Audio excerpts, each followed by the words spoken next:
consider the philosophies and techniques of networking. The informal organization is explored, the organization that will not show up on an organization chart, but that nevertheless does exist. The main feature of this informal or shadow organization is the grapevine or rumor mill, which can be influenced but can never be destroyed. It is the only plant known to flourish in a vacuum. Finally, the question of organizational culture is considered, and two bad types of organizational culture, silos and silence, are discussed along with what can be done about them. Communication in the workplace concludes with a discussion of how approaches to knowledge management can help or hinder workplace communication. Chapter 1. Communication or communications. To understand a specific situation or problem, such as communication in the workplace, people need to get to grips with the broader picture.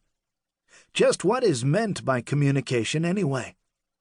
Communication is often defined so broadly that it might become meaningless, but if it is everything, perhaps it is nothing. Given that communication is probably not nothing, here are some definitions of the key terms surrounding this thing called communication. 1. Communication. 2. Communications. Just what is communication? Look it up in a library catalog or an online bookstore, and you could easily become confused.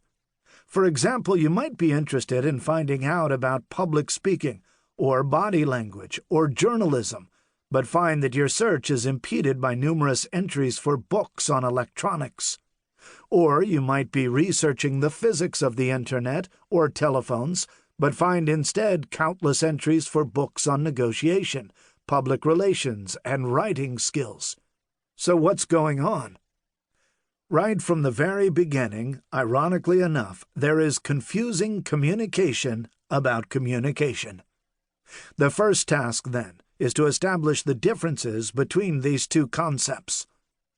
Communication, singular, as applied to human interaction, includes body language or nonverbal communication, public speaking and presentation skills, journalism or writing for the mass media, graphic communication, leadership, power and managing skills, debate, logic, persuading and influencing skills, negotiation and conflict resolution skills, interpersonal skills such as listening, assertiveness, questioning, and giving feedback, intrapersonal communication, self-talk, affirmations, distorted thinking, organizational communication skills, intercultural communication, writing skills, grammar, punctuation, spelling, document writing, memos, emails, reports,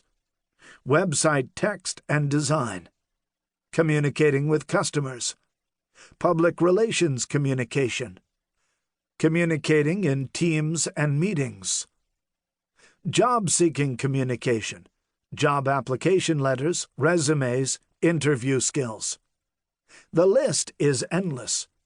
Virtually all these areas of skill and knowledge relate to the humanities or social sciences, although increasingly they are being classified as transferable skills, soft skills or generic skills, recognized as essential by employers in all sectors. These fields or spheres of communication are intrapersonal, communication that takes place within one person, thoughts, behavior patterns, perceptions, accurate, distorted thinking, conscious, unconscious thinking, self-talk, affirmations. Interpersonal, communication that takes place between two people. Group, team, communication that takes place between members of a work group, team, or department involving more than two people. Workplace, organizational, communication that takes place among the group of groups that is an organization or workplace. Public, media,